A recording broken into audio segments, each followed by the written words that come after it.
ಧರ್ಮಸ್ಥಳ ದೂರುದಾರ ಚಿನ್ನಯ್ಯನನ್ನ ಹೊರಗೆ ಬಿಡಬೇಡಿ, ಎಸ್ಐಟಿ ಕಸ್ಟಡಿಯಲ್ಲೇ ಇರಲಿ, ಎಸ್ಐಟಿಯ ಮುಖ್ಯಸ್ಥರಿಗೆ ಪತ್ರ. ಸೌಜನ್ಯ ಸಾವಿನ ಬಗ್ಗೆ ಚಿನ್ನಯ್ಯ ಹಲವು ವಿಚಾರವನ್ನ ಹಂಚಿಕೊಂಡಿದ್ದಾರೆ.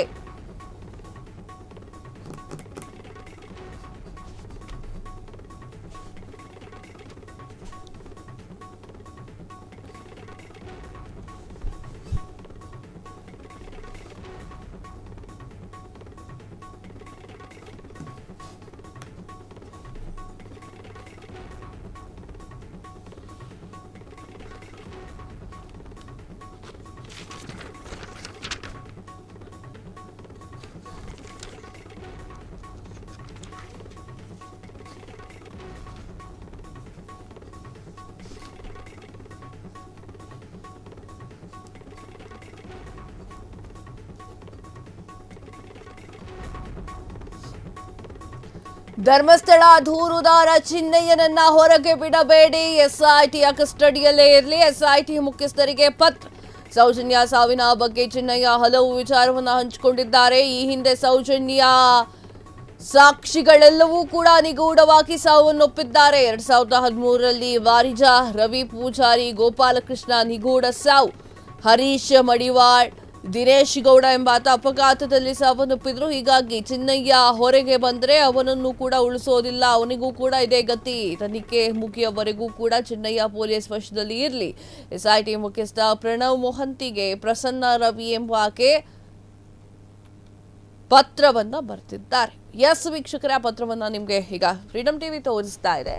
ಇದು ಕಂಪ್ಲೀಟ್ ಆಗಿ ಹೇಳ್ಬಿಡ್ತೀನಿ, ಕತೆ ಚೆನ್ನಾಗಿದೆ. ಇದು ಏನಪ್ಪ ಇದು ಅಂತಂದ್ರೆ, ಪ್ರಸನ್ನ ರವಿ ಎನ್ನುವಂಥವ್ರು ಪತ್ರ ಬರೆದಿದ್ದಾರೆ. ಏನಂತ ಪತ್ರ ಬರೆದಿದ್ದಾರೆ ಅಂತಂದ್ರೆ, ಸೌಜನ್ಯ ಕೊಲೆ ಮತ್ತು ರೇಪ್ ಆ್ಯಂಡ್ ಮರ್ಡರ್ ಈ ವಿಚಾರಕ್ಕೆ ಸಂಬಂಧಪಟ್ಟಂತೆ ಸಾಕಷ್ಟು ಬೆಳವಣಿಗೆಗಳು ನಡೆದಿದೆ. 2013ರಲ್ಲಿ ಸಾಕಷ್ಟು ಅಸಹಜ ಸಾವುಗಳಾಗಿದೆ. ಆ ಒಂದು ನಿಟ್ಟಿನಲ್ಲಿ ಸಾಕ್ಷ್ಯ ಹೇಳ್ತೀನಿ ಅಂತ ಬಂದವರ ಅಸಹಜ ಸಾವುಗಳಾಗಿದೆ.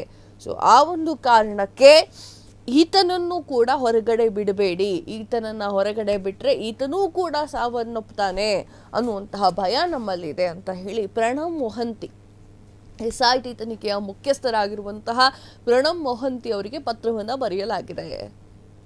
ಎಸ್, 2013ರಲ್ಲಿ ಏನು ನಡೀತೋ ಅದಕ್ಕೆ ಬೇಕಾದ್ರೆ ರೀಇನ್ವೆಸ್ಟಿಗೇಷನ್ ಹಾಕೋಣ. ಯಾರ್ಯಾರು ಕೊಲೆ ಆಗಿದೆಯೋ, ಸಾವಾಗಿದೆಯೋ ಇದ್ರ ಬಗ್ಗೆ ಮತ್ತೊಂದ್ಸಲ ರೀಇನ್ವೆಸ್ಟಿಗೇಷನ್ ಮಾಡಿಬಿಡಿ. ಇಟ್ಸ್ ಗುಡ್ ಅಲ್ವಾ? 2013ರಲ್ಲಿ ವಾರಿಜ, ರವಿ ಪೂಜಾರಿ, ಗೋಪಾಲಕೃಷ್ಣ ನಿಗೂಢವಾಗಿ ಸಾವನ್ನಪ್ಪಿದ್ದಾರೆ. ಹರೀಶ್ ಮಡಿವಾಳು, ದಿನೇಶ್ ಗೌಡ ಎನ್ನುವರು ಕೂಡ ಸಾವನ್ನಪ್ಪಿದ್ದಾರೆ, ಅಪಘಾತದಲ್ಲಿ ಸಾವನ್ನಪ್ಪಿದ್ದಾರೆ. ಇದೆಲ್ಲ ಡೌಟ್ಫುಲ್ ಇತ್ತು ಅಂತಂದ್ರೆ ಈಗ ಆಲ್ರೆಡಿ ಎಸ್ಐಟಿ ತನಿಖಾ ತಂಡವನ್ನು ರಚನೆ ಮಾಡಲಾಗಿದೆ. ಸರ್ಕಾರ ಹೇಗೋ ರಚನೆ ಮಾಡಿದೆ. ಈ ಎಲ್ಲ ಕೇಸ್ಗಳನ್ನ ರೀಓಪನ್ ಮಾಡಿಸ್ಬಿಡಿ, ಜನಕ್ಕೂ ಕೂಡ ಒಂದು ಕ್ಲಾರಿಟಿ ಸಿಗುತ್ತೆ. ಈಗ ಹೇಗೆ ಕ್ಲಾರಿಟಿಗೋಸ್ಕರ ತಿರುಗಾಡ್ತಾ ಇದ್ರು ಜನ, ಅದು ಕ್ಲಾರಿಟಿ ಸಿಕ್ಕಿಬಿಡ್ಲಿ, ಬೆಟರ್ ಅಲ್ವಾ? ಸೊ ಅವರು ಈಗ ಪತ್ರವನ್ನು ಬರೆದಿರುವಂಥದ್ದು ಪ್ರಸನ್ನ ರವಿ ಎನ್ನುವಂಥವ್ರು, ಇವರು ಕೂಡ ಅಲ್ಲೇ ಇರಲಿ ಎನ್ನುವಂಥ ವಿಚಾರವನ್ನು. ಅಂದರೆ